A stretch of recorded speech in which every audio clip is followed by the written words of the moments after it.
Magandang araw po mga kuwangis ko.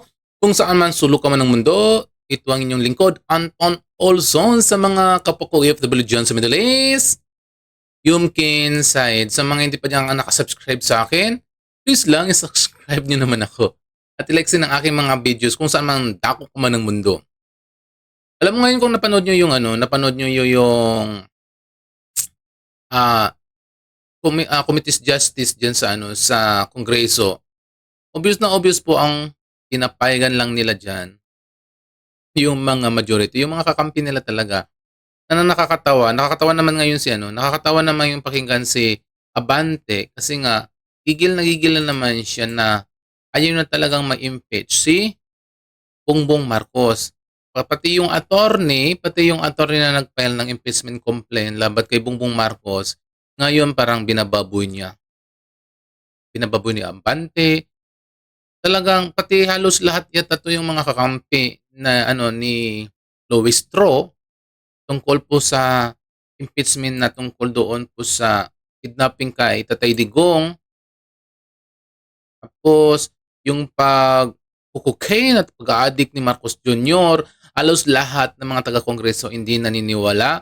Kahit doon sa Ghost Project scandal, hindi rin sila naniniwala na may kinalaman si Marcos Jr. Lahat na lang hindi sila naniniwala. Kitang-kita naman ang prueba o resibo na ang dami talagang mga nangyayaring kaguluhan nung una sa flood control, ang daming mga ghost project. 'Di ba? Ang daming mga ghost project. Sa pagkukuki naman ni Marcos Jr., bakit hindi sila pumapayag na magpag-hair follicle test? Ngayon hindi sila naniniwala.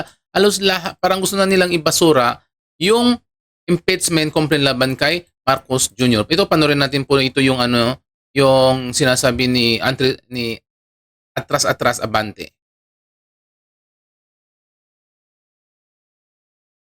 The fifth offense. Ito pong si Attorney Andre De Jesus. Hindi ko alam kung anong klaseng abogado ito.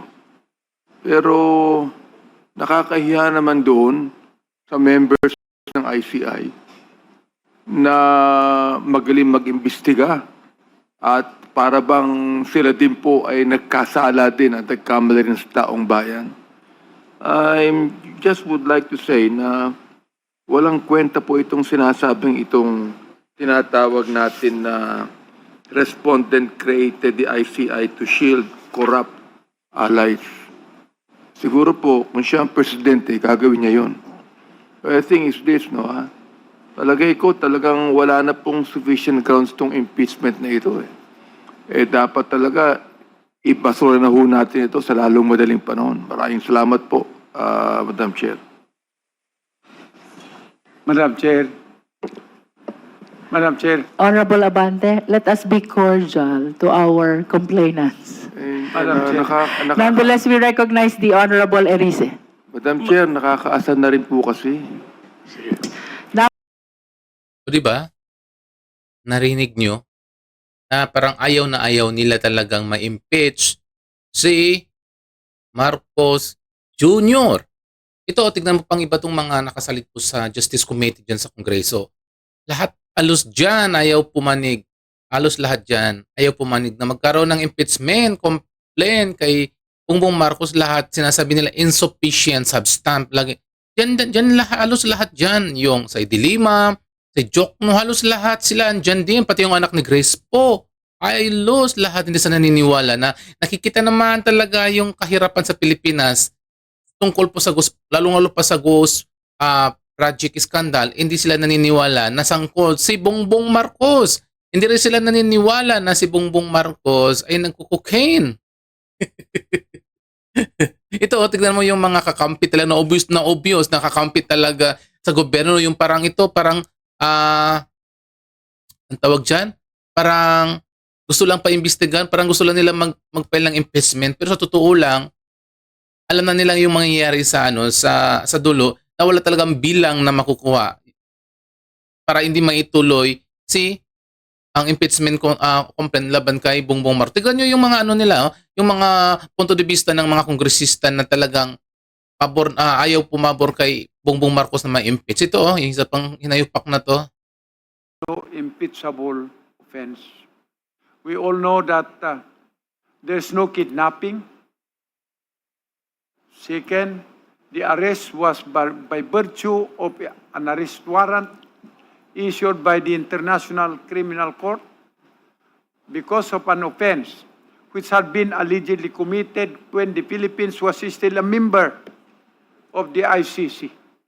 And it was coursed through the Interpol. So, and let me point out, with all due respect, looking at all the complaints, there's actually no narration of facts. It just stated and went to the arguments. So, I am forced to, of course, manifest that the respondent did not commit any betrayal of trust or culpable violation of the Constitution with respect to allegation number 1. I so submit. Thank you, Vice Chair Dumogan. With that, the Chair wishes to move to the second offense. Please allow the Chair to read. Respondent is a drug addict whose condition impairs his judgment and leadership. This is anchored on the ground of culpable violation of the Constitution and betrayal of public trust. At this juncture, we elicit the manifestations, preferably manifestations, of the committee members with respect to its sufficiency in substance. Madam Chair, The Honorable Lagbas is recognized. with respect to allegation number 2, although the complaint claims the respondent is unfit to serve as president due to drug addiction, it fails to allege the ultimate facts showing how this alleged personal condition translated into any impeachable act. It does not narrate when the alleged use occurred, how it was committed, or how it affected any official function. It simply concludes that the respondent is unfit to serve without providing the facts required to demonstrate an impeachable offense. Further, no factual narration of an official decision, directive, or exercise of presidential power impaired by, connected to, or caused by the alleged addiction. That's all, Madam Chair. Any other member who wishes to make a manifestation on this? Madam Chair, may I be recognized? The Honorable Barbers, and then De Lima, and then Suntay. One after the other. You are recognized, Honorable Barbers. Thank you, Madam Chair. A manifestation. One of the grounds stated in the impeachment complaint filed by Attorney De Jesus and endorsed by Representative Lisay is the allegation that the respondent is a drug addict whose condition impairs his judgment and leadership. The complainant asserted that the respondent is unfit to serve as president due to drug addiction. He further alleged in his complaint that the respondent's refusal to submit to drug test conclusively demonstrates his disregard for transparency and accountability, and concluded that the respondent's silence and evasion confirmed the public suspicion and betrayed the trust of the nation he swore to serve. Madam Chair, let me point out that this assertion in the complaint was based solely on the alleged statements of the sister of the respondent, Senator Amy Marcos. The complainant attached copies of news articles containing reports on such statements of Senator Amy Marcos and forms part of the complaint. Under the rules of procedure and in impeachment proceedings, the requirement of sufficiency in substance is met if there is a recital of facts constituting the offense charge and determinative of the jurisdiction of the committee. there is no evidence or authenticated records submitted by the complainant. That will support his allegation that the respondent is actually using illegal drugs. The complainant did not even mention that he has personal knowledge of the drug addiction of the respondent.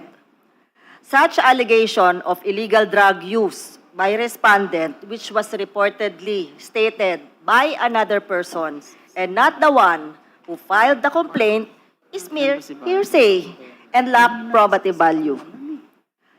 On the other assertions by complainant that the respondent is unfit to serve as president due to drug addiction and that his refusal to submit to drug test are all speculative and without any factual basis.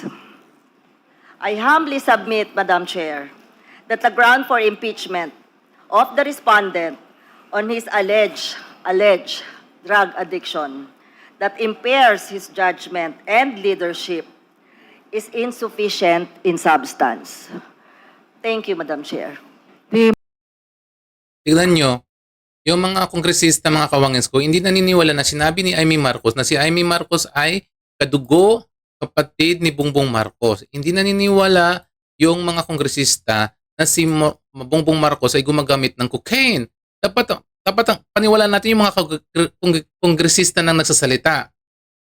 Paano sila papaniwalaan? Dapat ang sinasabi ng mga kongresista, bakit ayaw magpa-hair follicle test ang Pangulo? Para matapos ang usap-usapan, kaso lang hindi nangyayari. Nauna hindi nangyayari, ayaw niya magpa-hair follicle test. Tapos ngayon, sinabi na ni Amy Marcos ang lahat-lahat, hindi pa rin naniniwala yung mga kongresista. So nangyayari, talagang ipapasuran nila yung impeachment complaint ni Bongbong Marcos kasi ay gusto nilang isunod yung impeachment complaint laban kay BP Sara. Yun ang hinahantay nila. Ito formality na lang ang ginagawa nila nito.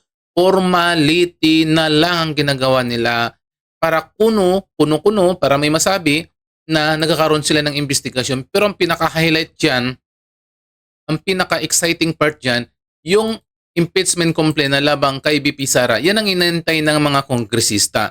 Lahat sila dyan, alam na natin ang mangyayari, lahat sila dyan payag na ma-impeach si BP Sara. Wala dyan kukontra, maniwala kayo sa akin. Ito pang mga kongresista na to. Siyempre, ang tanong dyan, magkano naman kaya ang binayad? So yan muna mga kawangis ko yung update natin sa araw na ito tungkol po sa impeachment complaint labang kay Marcos Jr. So mga hindi pa dyan nakasubscribe, please subscribe my channel. At sa ngayon, masalam and bye-bye.